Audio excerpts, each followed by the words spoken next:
Hello guys, welcome back to my one and only channel. Okay. Uh, let's read, shall we?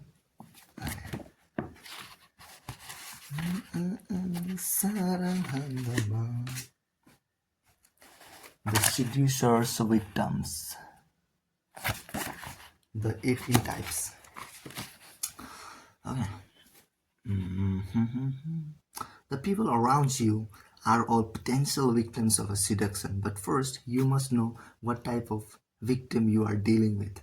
Victims are categorized by what they feel they are missing in life: adventure, attention, romance, a naughty experience, mental or physical stimulation, etc. Once you identify their type, you have the necessary ingredients for a seduction. You will be the one to give them what they lack and cannot get on their own. In studying potential victims, learn to see the reality behind the appearance. A timid person may yearn to play the star. A prude may long for a transgressive thrill. Never try to seduce your own type. Ooh, own type. Okay. Let me.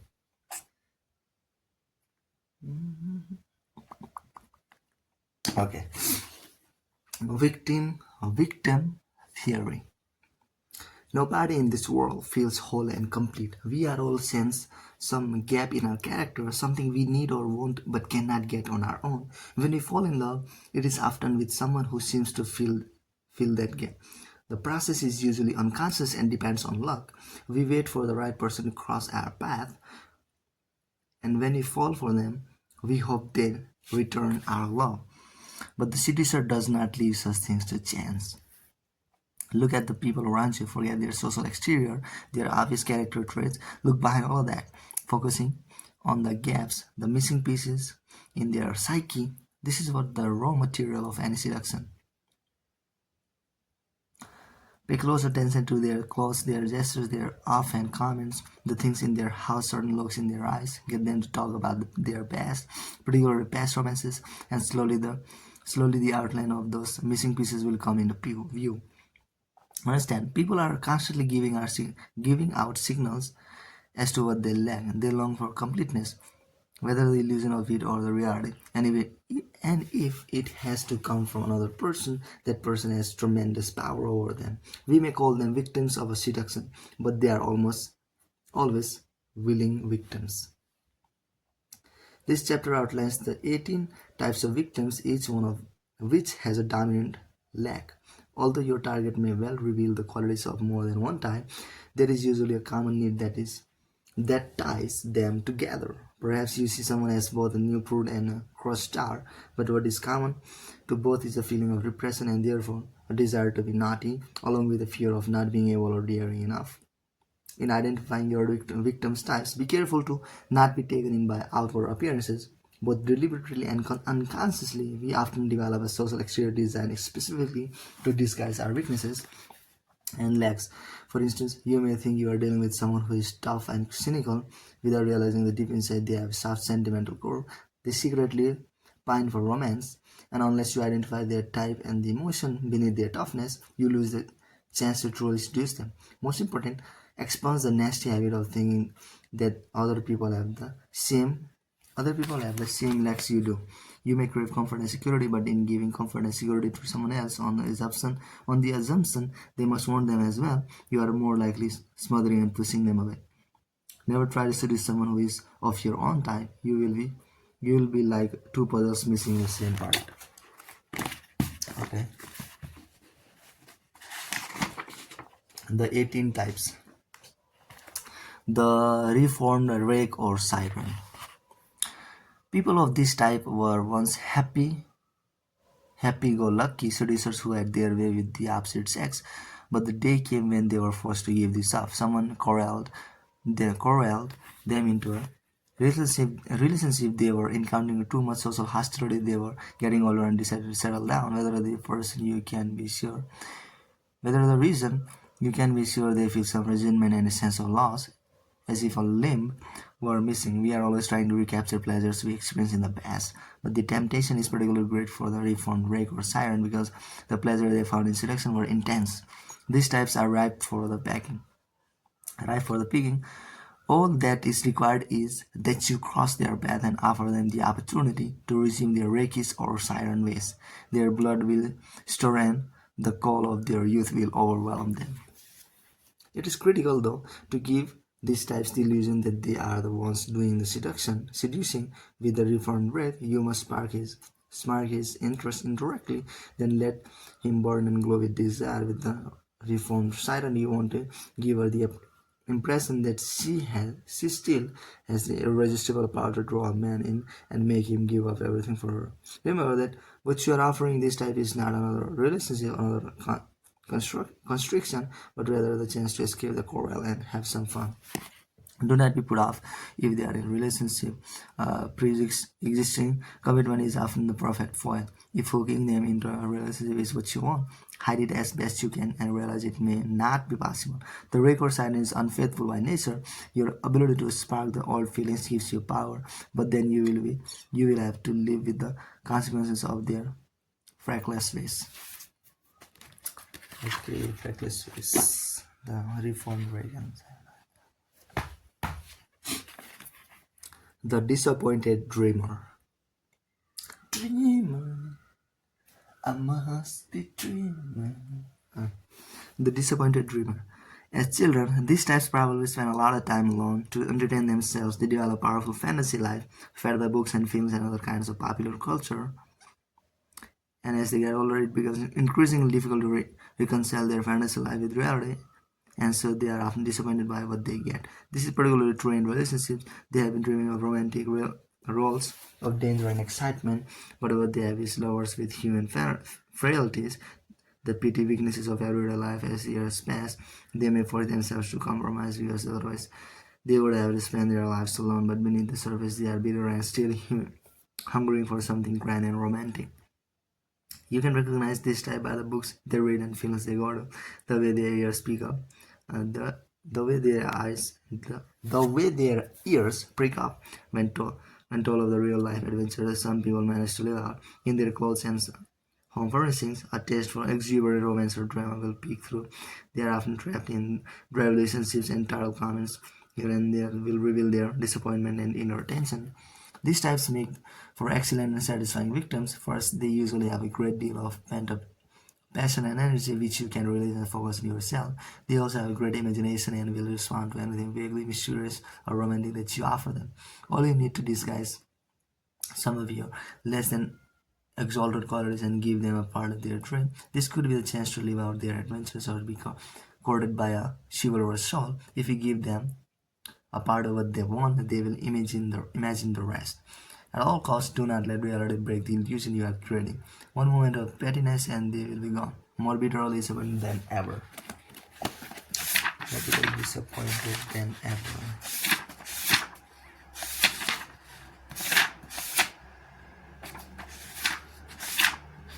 Okay. The pampered royal. These people were the classic spoiled children. All of their wants and desires were met by an adoring parent. Endless entertainments, a parade of joys, whatever kept them happy for a day or two. Where many children learn to entertain themselves, imitating games and finding friends. Pampered royals are taught that others will do the entertaining for them.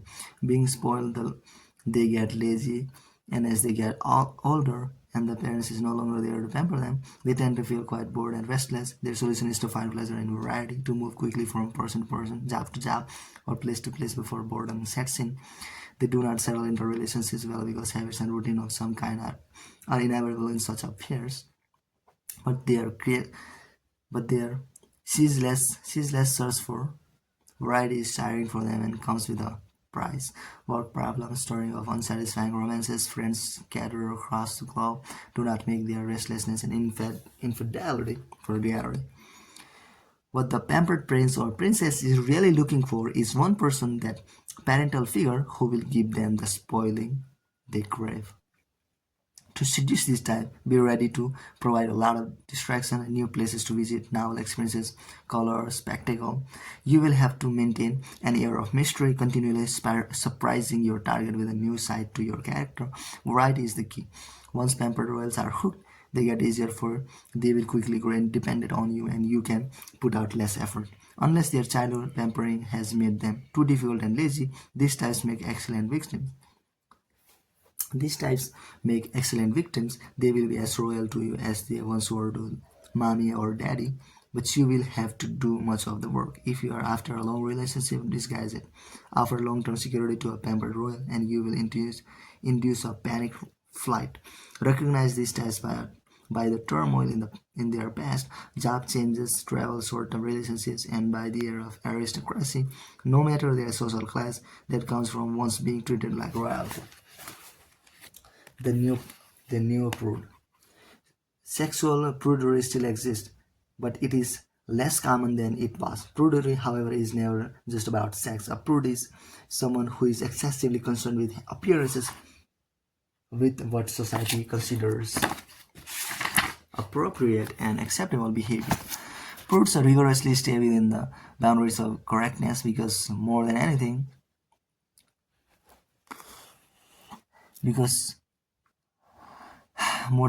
they fear society's judgment. Seen in this light, prudery is just as prevalent as it always was.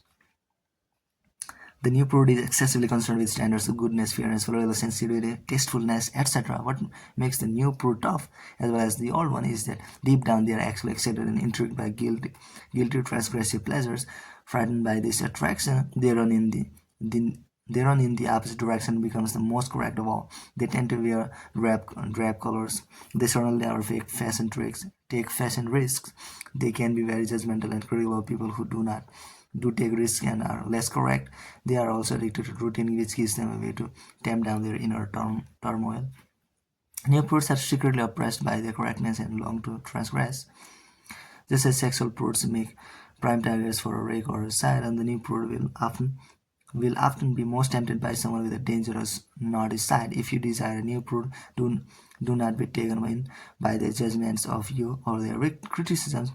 That is only a sign of how deeply you fascinate them. You are on their mind. You can often draw a new prude into a seduction, in fact, by giving them the chance to criticize you or even try to reform you.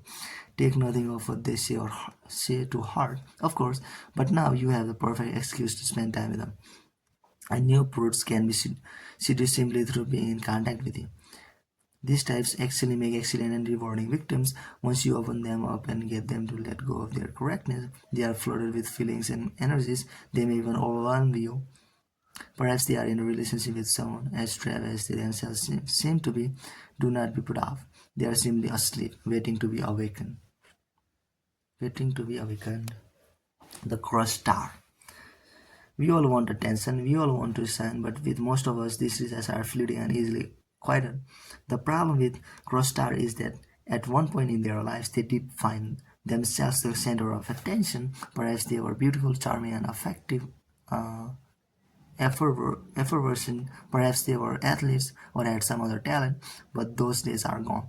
They may seem to have accepted this, but the memory of having was shown in hard to get over. In general, the appearance of wanting attention, of trying to stand out, is not seen too kindly in polite society or in the workplace. So to get along, cross stars learn to tamp down their desires, but failing to get the attention they feel they deserve, they also become resentful. You can recognize cross star by certain unguarded moments. They suddenly receive some attention in a social setting and it makes them glow. They they they mention their glory days and there is a little glint in their eye, a little wine in the system, and they become effervescent. Seducing this type is simple, just make them the center of attention. When you are with them, act as if they were stars and you were basking in their glow. Get them to talk particular about themselves in social situations. Mute your own color and let them look funny and radiant by comparison. In general, play the charmer. The reward of seducing cross star is that you stir up powerful emotions. They will feel intensely grateful to you for letting them shine to whatever extent they had felt crushed and bottled up. The easing of the pain, releasing intensity and passion, all directed at you. They will fall madly in love. If you yourself have any star or any tendency, it is wise to avoid such victims. Sooner or later, those tendencies will come out, and the competition between you will be ugly.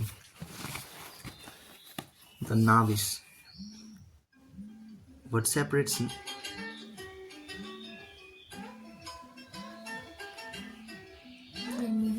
Turn that off. The novice. What separates novices from ordinary innocent young people is that they are fatally curious. They have little or no experience of the world, but have been exposed to it secondhand in newspaper, films, books. Finding their innocence upborn, they long to be initiated into the ways of the world. Everyone sees them as socially innocent, but they know this isn't so. They cannot be so as angelic as people think them. Seducing a novice is easy. To do it well, however, requires a bit of art. Novices are interested in people with experience, particularly people with a touch of corruption and evil.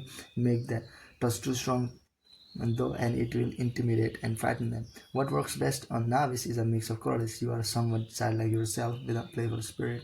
At the same time, it is clear that you have hidden depths, even sinister ones. This was the secret of Lord Byron's success with showing innocent women. You are initiating your novices not just sexually but experientially, exposing them to a new ideas, taking them to a new places, new worlds, both literal and metaphoric. Do not make your seduction ugly or seedy. Everything must be romantic, even including the evil and dark side of life. Young people have their ideals. It is best to initiate them with an aesthetic touch. Seductive language works best wonders on novices, as does attention to detail. Spectacles and colorful elements appeal to their sensitive senses. They are easily misled by these tactics because they lack the experience to see through them. Sometimes novices are a little older and have been at least somewhat educated in the ways of the world, yet they put on a show of innocence, for they see the power it has over older people. These are coy novices, aware of the game they are playing, but novices they may be less easily misled than purer novices, but the way to seduce them is pretty much the same. Mix innocence and corruption, and you will be fascinated. The conqueror. These types have an unusual amount of energy which they find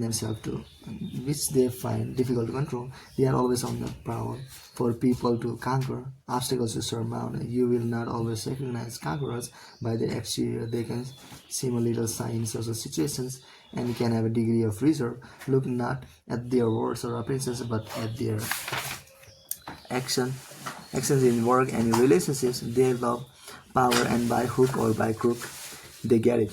Conquerors tend to be emotional, but their emotion only comes out in outbursts. When pushed in matters of romance, the worst thing you can do with them is lie down and make yourself easy prey.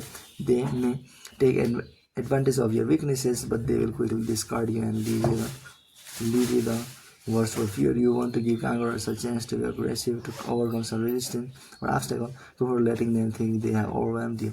You want to give them a good chase, being a little difficult or moody. Using coquetry will often do the trick. Do not be intimidated by their aggressiveness and energy. This is precisely what you can turn to your advantage to break them in, keep them charging back and forth like a bull. Eventually, they will grow weak and dependent, as Napoleon became the slave of Josephine. The conqueror is generally male, but there are plenty of female conquerors out there. Lou Andre Stallone and Natalie Portman are famous ones. Female conquerors will succumb to coquetry, though just as the male ones will. The exotic fetishist. Most of us are excited and intrigued by the exotic. What separates exotic fetishists from the rest of us is the degree of this interest, which seems to govern all their choices in life. In truth, they feel empty inside and have a strong dose of self-loathing. They do not like wherever it is they come from. Their social class, usually middle or upper, and their culture because they do not like themselves. These types are easy to recognize. They like to travel. Their houses are filled with objects from faraway places. Their fetishes the music or art of this or that foreign culture. They often have a strong rebellious streak. Clearly, the way to seduce them is to position yourself as exotic. If you do not at least appear to come from a different background or race, or have some alien aura, you should not even bother. But it is always possible to play up what makes you exotic, to make it a kind of theater for their amusement. Your clothes, the things you talk about, the places you take them, make a show of your difference. exaggerate a little and they will imagine the rest. Because such types tend to be self-deluders. Exotic fascists, however, do not make particular good victims. Whatever exoticism you have will soon seem banal to them and they will want something else. It will be a struggle to hold their interest. Their underlying insecurity will also keep you on edge. This man reading, recording. Detail, yeah, बाँकी छ 10 minute तलदेखि मजाले धुन बिस्तारै. One variation on this type is the man or woman who is trapped in a stultifying relationship of banal occupation, a dead-end town. It is circumstance as opposed to personal neurosis that makes us feel fetishized. The exotic, and these exotic fetishes are better victims than the self-loathing kind, because you can offer them a temporary escape from whatever oppresses them. Nothing, however, will offer the true exotic fetishes escape from themselves. The drama queen. There are people who cannot do without some constant drama in their lives. It is their way of deflecting boredom. The greatest mistakes you can make in seducing this drama queen is to come offering stability and security. They will only make them run for the hills. Most often drama queens, and there are plenty of men in this category, enjoy playing the victim. They want something to complain about. They want pain. Pain is a source of pleasure for them. With this type, you have to be willing and able to give them the mental or of treatment they desire. This is the only way to seduce them in a deeper manner. The moment you turn too nice, and they will find some reason to quarrel or get rid of you. You will recognize drama queen by the number of people who have heard them. The tragedies who have heard them. The tragedies and traumas that have befallen them. At the extreme, they can be obviously selfish and anti-seductive. Most often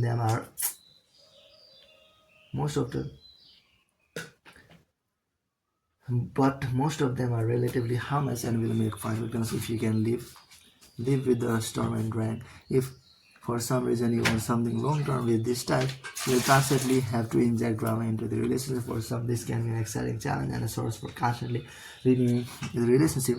Generally, however, you should see an involvement with a drama queen as something fleeting and a way to bring a little drama into your own life. Professor. These types cannot get out of the trap of analyzing and criticizing everything that crosses their path. Their minds are overdeveloped and overstimulated. Even when they talk about love or sex, it is with great thought and analysis, having developed their minds at the expense of their bodies. Many of them feel physically inferior and compensate by lording their mental superiority over others. Their conversation is often wry or ironic. You never quite know what they are saying, but you sense them looking down on it. They would like to escape their mental prisons. They would like pure physicality without any analysis, but they cannot get there on their own. Professor types sometimes engage in relations with other professor types or with people they can treat as inferiors, but deep down they long to be overwhelmed by someone with physical presence, awake or silent. For instance, professors can make excellent victims for underneath their intellectual strength lie knowing insecurities make them feel like Don Juan or sirens to even the slightest degree, and they are your slaves. Many of them have a narcissistic streak that will come out once you start their dormant senses. You are offering an escape from the mind, so make it as complete as possible. If your intellectual tendencies yourself hide them, they will only store your target's competitive juices and get their minds turning. The mind turning lets your professor keep their sense of mental superiority. Let them judge you. You will know what they will try to hide. That you are the one in control, for you are giving them what one else can give them: physical stimulation. The beauty. From early on in life, the beauty is gazed at by others. Their desire to look at her is the source of her power, but also the source of much unhappiness. The constantly worries that her powers are waning, that she is no longer attracting attention. If she is honest with herself, she also senses that being worshipped only for one's appearance is monotonous and unsatisfying and lonely. Many men are intimidated by beauty and prefer to worship it from afar. Others are drawn in, but not for the purpose of conversation. The beauty suffers from isolation because she has so many legs.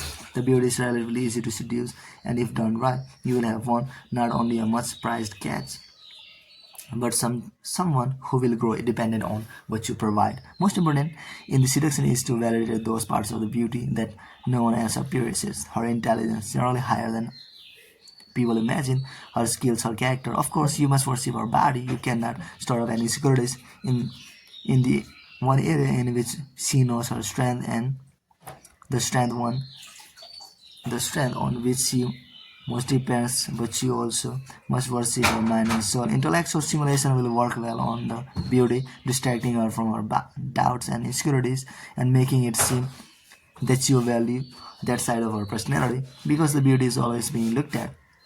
She tends to be passive. Beneath her passivity, through there often lies frustration. The beauty would love to be more active and to actually do some chasing of her own. A little coquettishness can work well here. At some point in all your worshipping, you might go a little cold, inviting her to come after you, train her to be more active, and you will have an excellent victim. The only downside is that her many insecurities require constant attention and they are an aging baby. The aging baby. Some people refuse to grow up. Perhaps they are afraid of death or of growing old. Perhaps they are passionately attached to the life they led as children, disliking personal responsibility. They struggle to turn everything into play and recreation. In their 20s, they can be charming, and in their 30s, interesting. But by the time they reach their 40s, they are beginning to wear him. They're beginning to wear thin. Contrary to what you might imagine, one aging baby does not want to be involved with another aging baby, even though the combination might seem to increase the chances for play and frivolity. The aging baby does not want competition but an adult fear. If you desire to seduce this type, you must be prepared to be the responsible and state one. They may be That may be a strange way of seducing, but in this case it works. You should appear to like the aging baby's beautiful spirit. It helps if you actually do, can engage with it. But you remain the indulgent adult. By being responsible, you free the baby to play, act the loving adult to the healed, never judging or criticizing their behavior, and a strong attachment will form. Aging babies can be amusing for a while, but like all children, they are often potently narcissistic. This limits the pleasure you can have with them. You should see them as short-term amusement or temporary outlets for your frustrated parental instincts. The rescuer. We are often drawn to people who seem vulnerable or weak. Their sadness or depression can actually be quite seductive. There are people, however, who take this much further, who seem to be attracted only to people with problems. They may seem noble, but rescuers usually have complicated motives. They often have sensitive natures and truly want to help. At the same time, solving people's problems gives them a kind of power that rallies. It makes them feel superior and in control. It is also the perfect way to distract them from their own problem. You will recognize these types by their empathy. They listen well and try to get you to open up and talk. You will also notice they have histories of relationship with dependent and troubled people.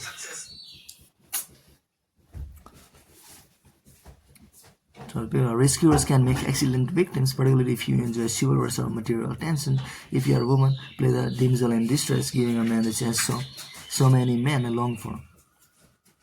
Giving a man the chance so many men long for to act like knight. If you are a man, play the boy who cannot deal with this harsh world of female rescuer will envelop you in maternal attention, gaining for herself the added satisfaction of feeling more powerful and in control than a man.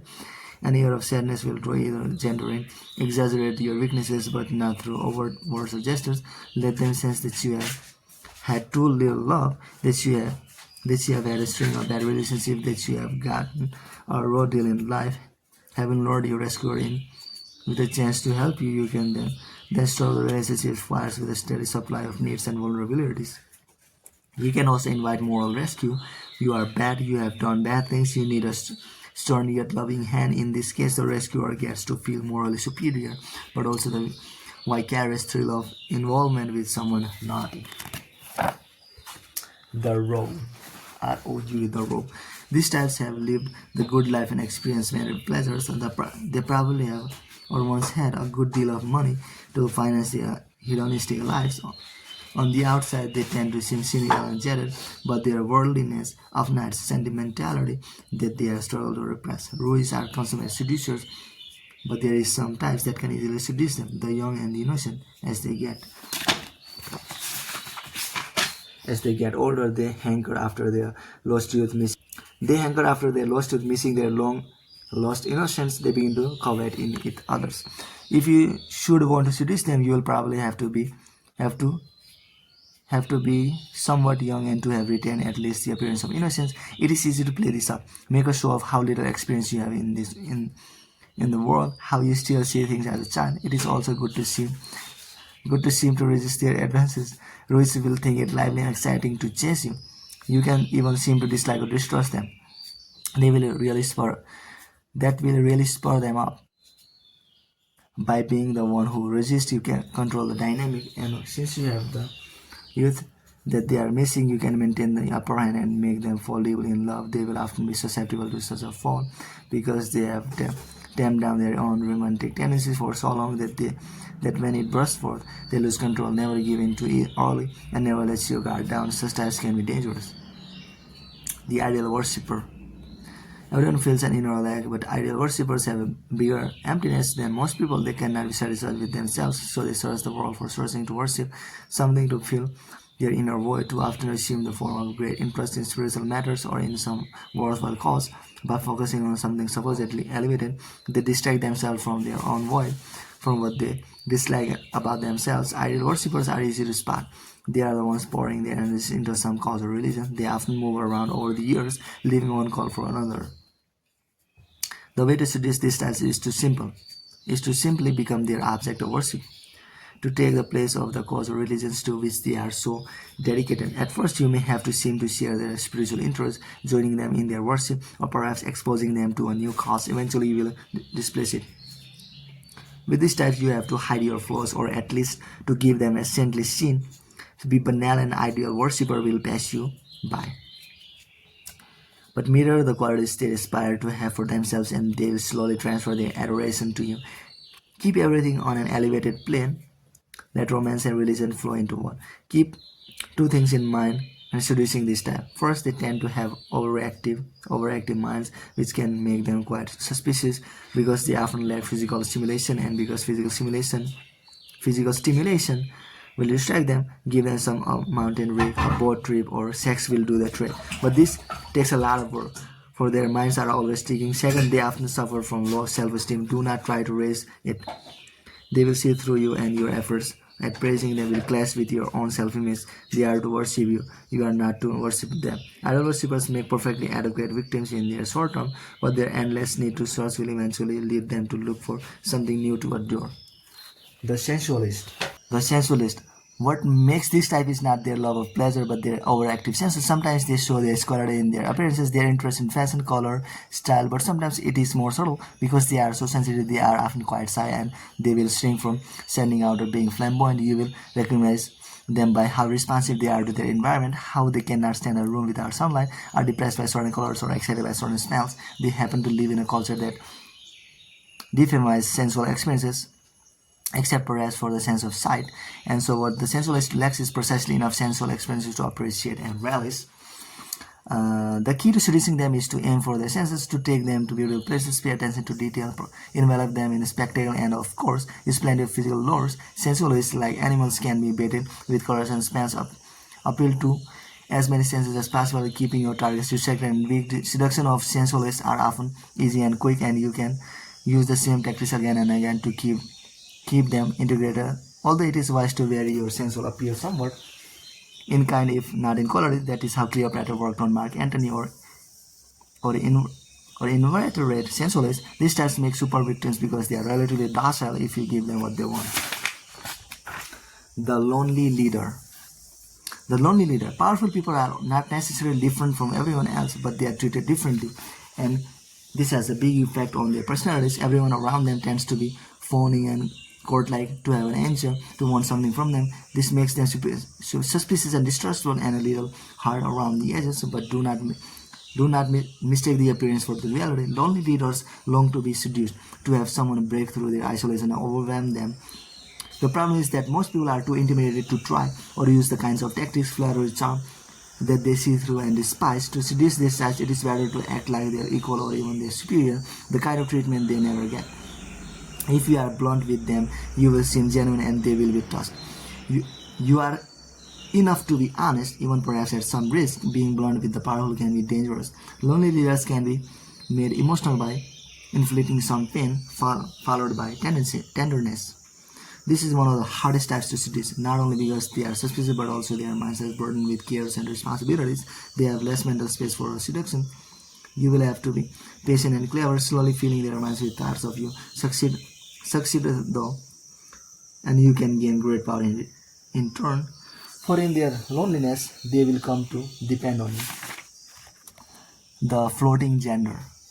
All of us have a mix of the masculine and the feminine in our characters, but most of us learn to develop and exhibit the socially acceptable side while repressing the other. People of the floating gender types feel that sorry feel that the separation of the sexes into such distinct genders is a burden. They are sometimes thought to be repressed or latent homosexuals, but this is a misunderstanding.